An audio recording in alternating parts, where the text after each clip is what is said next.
Hi guys, this is Elizabeth Quam from Engedi Grove, and I'll probably lose some subscribers because I am doing an exercise and it's largely for myself. I don't know if it's going to be a regular basis. I think so for right now with just being so busy that I'm going to do more unscripted, unedited, kind of just 15 minutes of just power talking. I am going to can some pork right now. One of our favorite things to do is have carnitas, tacos de carnitas. And I have cubed a bunch of Boston butt roast pork. So I bought 2 things of Boston butt roast pork. That container, that pressure jar container, can hold 14 pounds, 7 jars, 14 pounds of meat. So when you go to buy, if you are not a homesteader and you're wanting to have a homestead, knowing those details is very nice.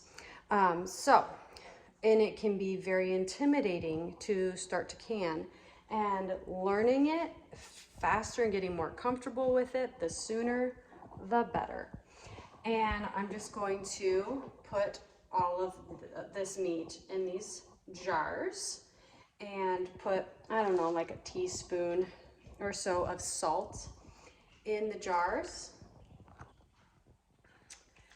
So one thing I did recently, like pork's pretty cheap. Well, we're in Iowa, so there's like more hogs than there are people in Iowa. And one thing I really love about we actually have a video of us processing a pig. We are a homesteading family, but we processed some pigs. We processed some pigs like a couple years ago, and the years following, but we have videos of that, so I will link those videos, the video of us processing it. But I do not like this store-bought pork as much because it is slimy. And you know, when you get your fresh pork, it isn't slimy. It's like, you know, when you haven't experienced it for yourself, maybe the slime is the only thing you're used to. So then when you experience not the slime, it's kind of like, this is wonderful. And then you have to experience the slime again sometimes. Yuck. Okay, all right, moving on. I think one helpful hint when, if you don't have access to pork and you like pork, one thing that is good to know is that loin, that pork loin, the big pork loin that they sell in the store and it's on the shelves, that big pork loin is actually pork chops, your pork chops. That's where your pork chops come from. And it's basically the back, it's right in the back of the hog, right down the back. And then that rib, I like, in the video that I will link in the comments, I like taking that pork chop and keeping the rib on it. And then below the rib is your bacon. So your bacon is the belly, and then your rib, and then your back muscle, that back muscle that we don't have a huge back muscle like that, but the pigs have a massive back muscle. And that's where steaks come from on cows. And then your filet mignon is like inside of the rib cage on the other side, like in by the lungs, I think it would be. And I don't know if we're gonna get all of this meat in these jars. I mean, we'll have maybe extra jars left over. Maybe not. I think this is probably 12 pounds of meat, so that would make sense. I don't know how much the other one was. One was 6 pounds. Okay, anyway, we're gonna also put salt in these jars. You could go about a teaspoon per jar. And what I love to do is afterwards, after you're done. I mean, you could break open a jar right away, but these will keep on the shelf for a long time. That's what's nice about canning meat. And canned meat, I mean, that might be a new thought process to you altogether. Canned meat? That's disgusting. Disgusting sounding. You think of tuna fish, or like, I don't know, you think of spam maybe. But canned meat is so delicious. Canned beef is so delicious. So, but a key to making it well is getting it, getting the canned beef, getting the jars, and dumping it in an iron skillet, and then taking that iron skillet and just like cooking it down until the juices are just cooked out of them, and then you start frying.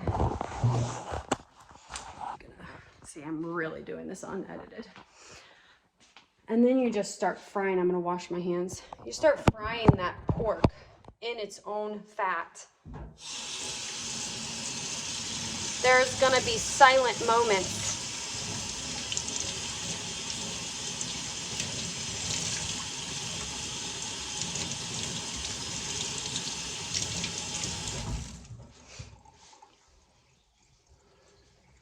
I'm still here. All right, so I've got these jars, and I'll put these, so this is sitting in warm water. Just put these on top. I don't really have to, oops, I forgot the salt. Salt.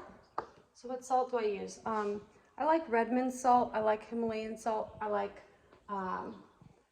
there's also Celtic salt. But today I'm just gonna use some iodized sea salt, and I'm just gonna pour about a teaspoon in each one of them. And this kind of salt is kind of gross because it's got like anti-caking agents in it. At least it doesn't have aluminum, which I was at the hospital with having my baby, and there's aluminum in the salt. I'm like, this is disgusting. We don't need an excess of, we don't need aluminum at all. Now, some people will find when they test their tomatoes or something like that, and they're like, I'm gonna test and make sure that there's no aluminum or whatever. They'll find aluminum in their tomatoes. It's because it's a natural thing. It's a natural substance, a natural metal that we have in our soil in little bits. So every plant is going to have a little bit of aluminum in it. I mean, there's gold particles that are scattered around in dust form. So like there are little bits of aluminum that even organic tomatoes would have. But usually our bodies are able to excrete and detox those from our body, and it's not a big deal.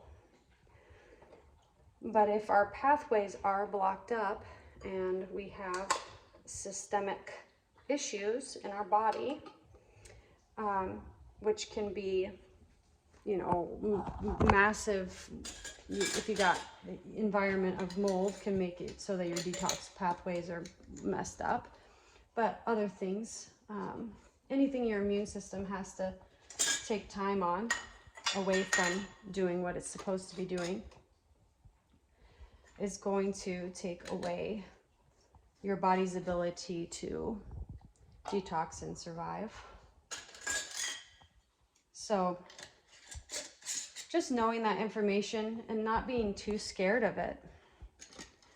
Both iodine and boron have ability to detox from heavy metals, and so also some people use charcoal, some people use other things to detoxify heavy metals.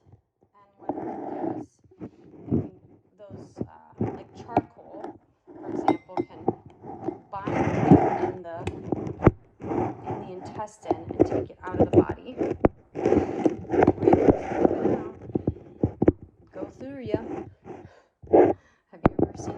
swallow some aluminum foil, or your dog swallow some aluminum foil. You know, if we have a good gut barrier, then should we really be absorbing a lot of the things that we shouldn't be absorbing?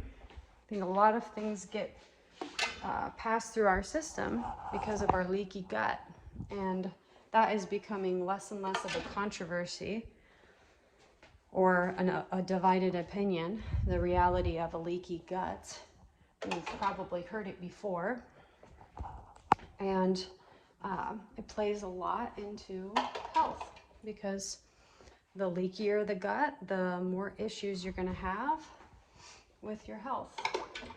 All right, so you put about 1 inch of water in this, like so. And one of the biggest things, I'll just put another jar in here. I'm going to put a little bit of water in the jar to let it.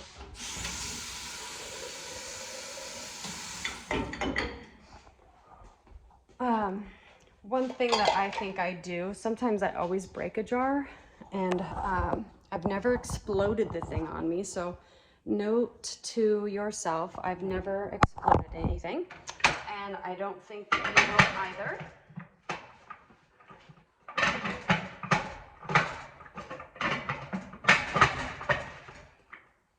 Okay.